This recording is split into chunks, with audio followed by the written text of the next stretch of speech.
The state of disunion. President Trump just arrived in Miami for his arraignment for being indicted for improper handling of classified documents when he left office. We love you! Yeah! Woo! We love you!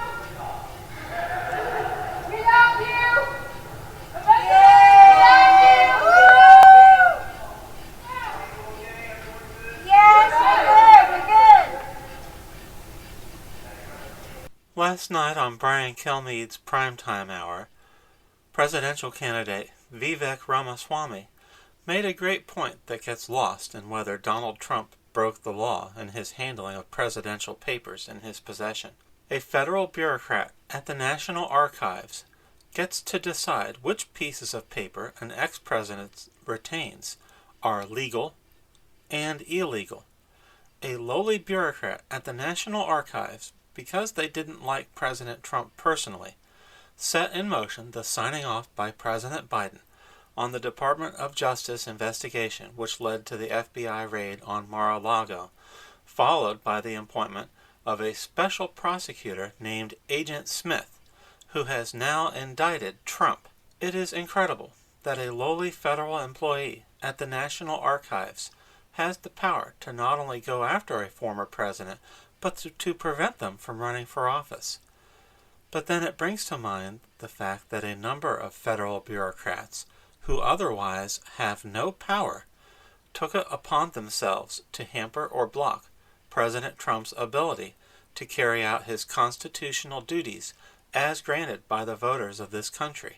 It was a federal bureaucrat who took the complete State Department transcripts of multiple top-secret phone calls that President Trump made to foreign heads of state.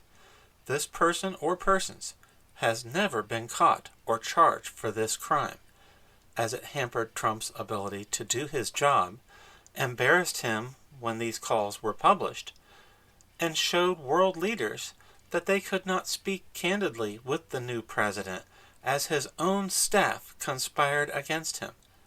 The publication of presidential call transcripts was an act of treason, and they got away with it in the first year of his presidency.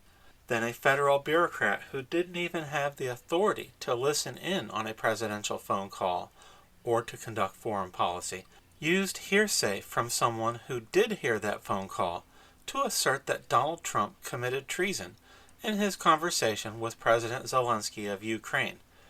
This was used by political enemies of President Trump to impeach him. Multiple bureaucrats testified live before Congress that when the President of the United States had bad foreign policy, it was their view that their foreign policy superseded the authority of the President.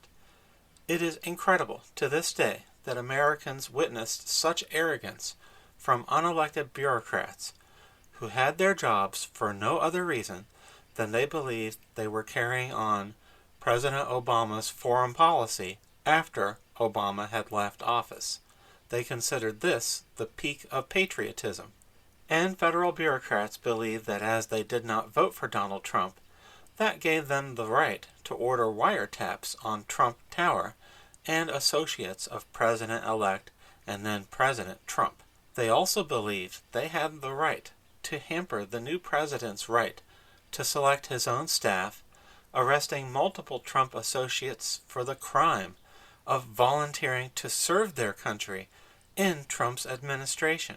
As with this week's indictment in Miami, they are using the letter of the law to punish anyone who does not fit the Democrat agenda. And as noted by Ramaswamy, a minor bureaucrat has caused the president to be indicted today because a minor bureaucrat has miraculous powers never exercised against Hillary Clinton, Barack Obama, or Joe Biden. Imagine if President George Washington was hauled into court because a minor bureaucrat said he retained one too many papers or maps. That's where we are today, and it's unbelievable that this is our country today. The polls be damned on whether Democrats feel Trump should be charged or not. You made our country into something it never was, just to get Trump. Donald Trump never did these things to his political opponents. But once he's president again, maybe he should. He should install a head of the National Archives who will go through the papers of every Biden, Obama, and Clinton official, decide if something is illegal, and indict every Democrat official who has even a post-it note after they left office. This is what the Democratic Party has done to our country.